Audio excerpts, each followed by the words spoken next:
yeah, my dad named me this. It's kind of cool to be like, and my middle name is Kaiba. That's like my middle name is Batman, right? Right? Exactly. But in all honesty, it's always very humbling to know, to meet fans who say, I grew up watching you, you're the voice of my childhood, and I don't take that for granted. I joke around and I kid around a lot. That's what I do for a living too. But it does mean a lot to me.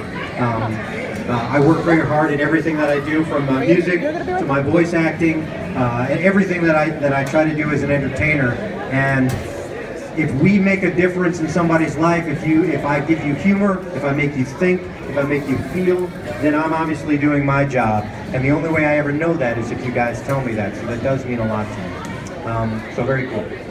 So we can do a standard Q&A. You can ask me questions if you want about the shows and stuff like that. But before we get into that, I just want to throw one other thing out to you, because another thing that's very important to me in my life is I learned from the people that did it before me. And what's great about the geek world, is that we are filled, I am one of them, trust me, I'm a big gamer geek, that's my geekdom, is that we're pretty much the quirky creative types of our friends. And you might love the shows that someone else put together, which is great because that helps me make a living.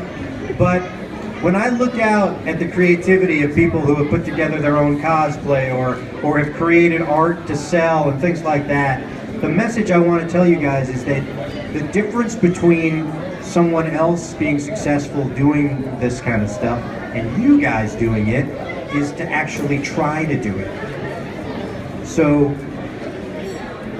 someone said to me the other day that they were thinking of becoming a voice actor, but the person that they were asking whether they should do it said, oh, you can't.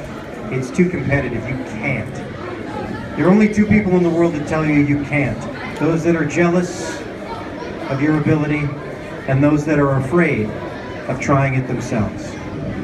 Because if everybody said that you can't be an artist, you can't be a painter, you can't be an actor, you can't be a musician, if everyone listened to the people who said can't, we would have none of those people.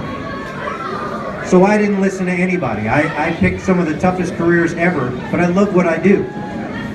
So you create a bunch of people, pursue those things.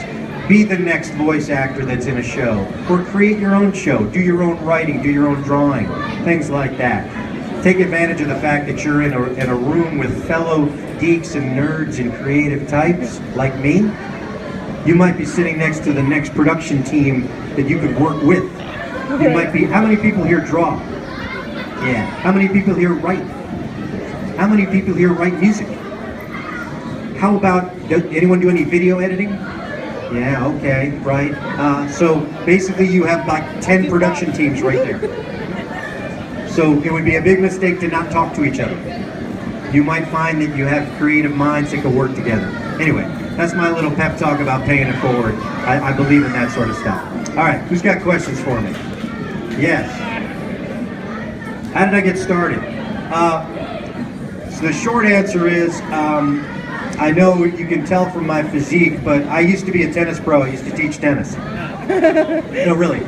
And I met one of the members there who owned a recording studio in New York City. This is where I grew up.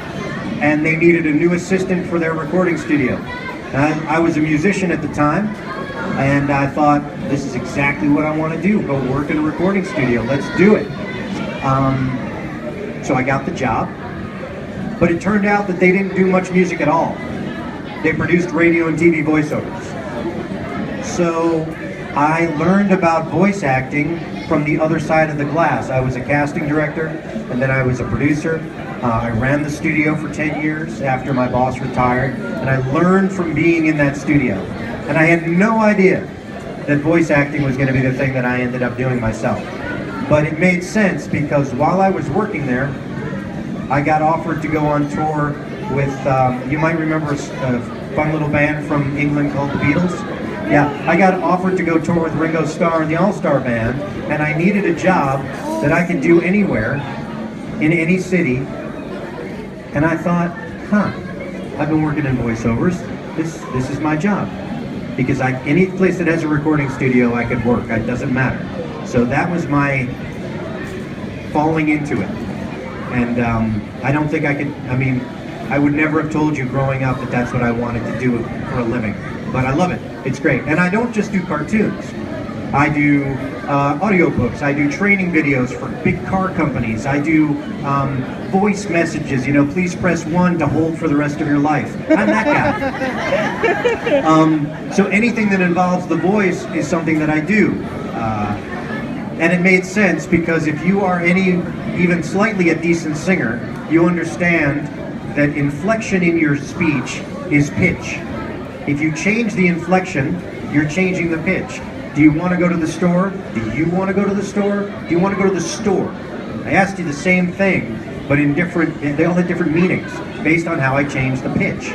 So if you've got a good ear for singing, you're already a bunch of steps ahead if you want to get into voice acting. So I fell into it. That's how I got started.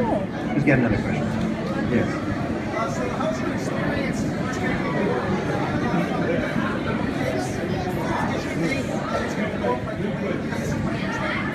So I was brought in to work for 4Kids when I was working on Pokemon, and they had multiple studios that were recording for them, and they were really just the business side. They didn't have any production facilities, and because I was also a commercial voice actor, I didn't want to be tied into the studio for hours on end so that I couldn't audition for other things. So I told them I only wanted to do my cartoons at night from 6 o'clock on. And so they said, well, we only have the engineer available, the director's not available. And I said, well, then I'll direct myself. And so I did. And so I directed myself on Pokemon, and then I ended up directing a bunch of the other actors as well. And when 4Kids decided to bring production into their facility, they said, well, who could we hire as a director for one of our new shows? Hey, wait, Eric directs for us for this other show. Let's bring him in. And so they brought me in to direct Yu-Gi-Oh! So I was a senior voice director there for 10 years. I directed pretty much the first seasons of most of the shows. I would kick them off, and then it would be turned over to another director, and I'd move on to another show. So it was like the first 2 seasons of Yu-Gi-Oh!, the first 2 seasons of GX, you know, then Viva Pinata, all of the Ultimate Muscle, if you guys remember that wrestling show. No one ever asks me to sign autographs as Dick Van Dyke. I don't know why. Anyway, but yeah, it was a great experience. I mean, you know, I understand the production side, the business side of that world better than I ever thought I would. Right now, actually, if you guys know who Dan Green is, the voice of Yugi, right? Yeah. So Dan Green and I hate to burst the bubble of like the fact that we're big rivals on the show, we're actually very good friends in real life. And we're developing our own series that stars a lot of the Pokemon and Yu-Gi-Oh! Actors that you guys grew up watching. It's an original series called Crossing the Gods. Yeah. And it'll be 5-minute interstitial episodes. We already recorded 26 of them. And there'll be a 13-episode season. They're black and white. It's as if you were listening to an audiobook while flipping through a black and white comic book. So there's no lip flap, but there's motion, and there's sound effects, and there's music, and it's a really cool story. So look for that. It's called Crossing the Gods. But anyway, yeah. So yes, it was a lot of fun to do that stuff, and it taught me a lot. I mean, it was 10 years, very intense 10 years, but good stuff. Let's get another question. Yes.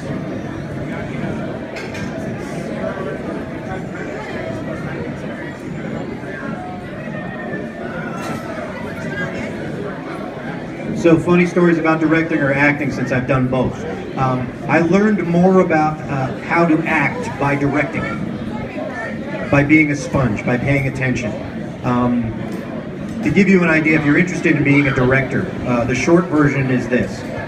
Imagine if you were at a dinner party with 10 people that you didn't know, and you decided you were going to tell a joke, and that joke might be a little off color. Right? A little dirty, right? A little racy. You tell the joke. You look around the room at the 10 people. You should be able to know out of those 10 people after that joke, could I tell that joke? Could I tell another joke like that to this guy? did she find that offensive and I probably shouldn't do that again? Or that guy really thought it was funny and I could go in the other room and give him a whole list of jokes like that, because I pay attention immediately to the response, right? It's the same way it works in directing. I could have the same direction that I want accomplished, but I have to know who I'm talking to. So the way I would ask you to read that line for me and how to get it out of you might be different than the way I asked you, based on your personality. Not even your ability, but just what kind of language I need to either make you feel more confident, to try something you might not be, ooh, I don't know, I've never cried on stage before. Okay, well, I'm gonna get you so comfortable working with me that you can try that without me making fun of you if it's not as far as I want you to go, right? Now you might be extremely confident and I can kid around with you.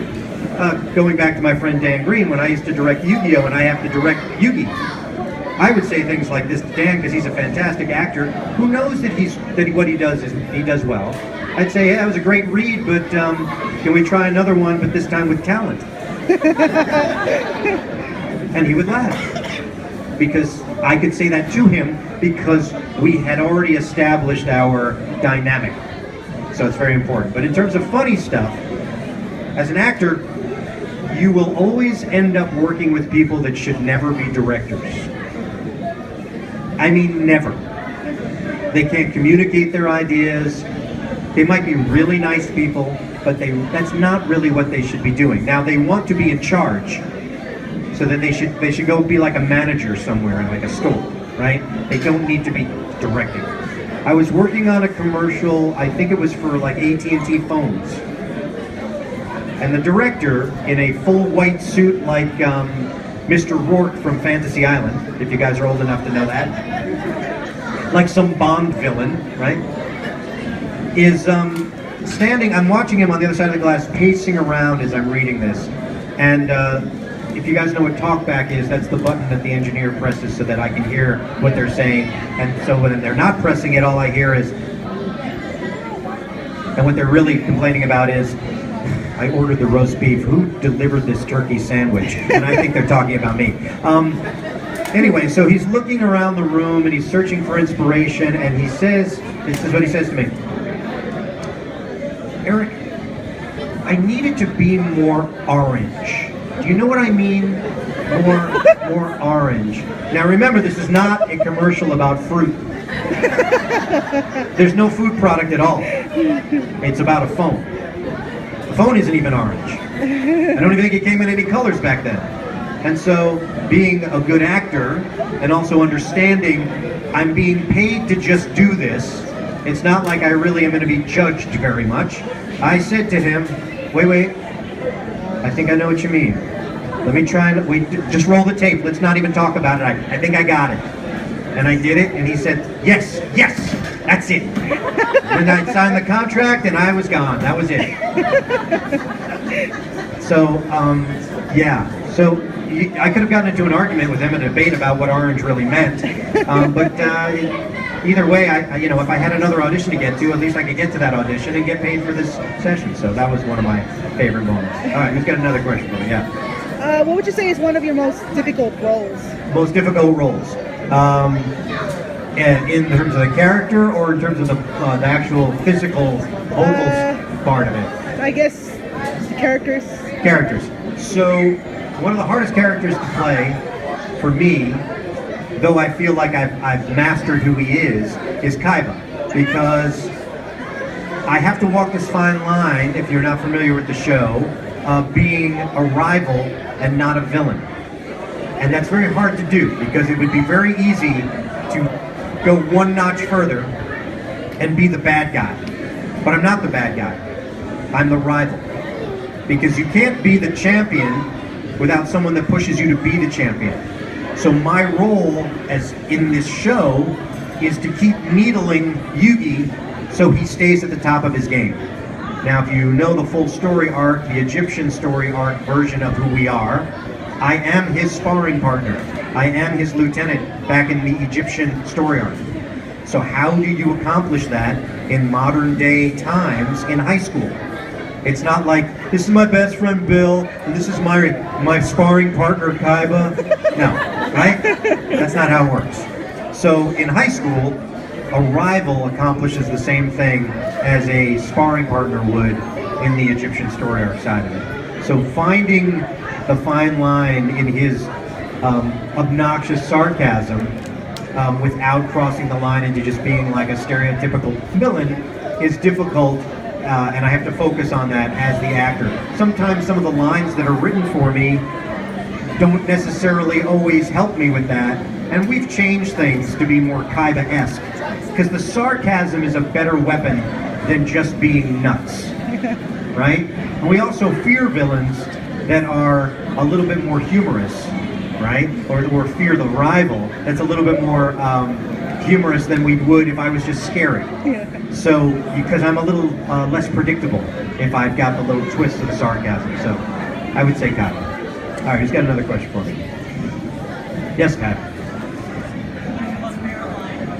My most favorite line. I have one favorite James line. Now remember, I can only take credit for the performance. I never wrote the lines I said, except when I wrote a funny show called Go Go Riki. I did some of the writing for that. Very silly show. So everything that I say was written by somebody else. And in the early days of Pokemon, we had the A-team writing that show. Some of the funniest people around. And one of the writers who wrote, remember the movie with the unknown? Yeah. Right? With the floating little symbols, right?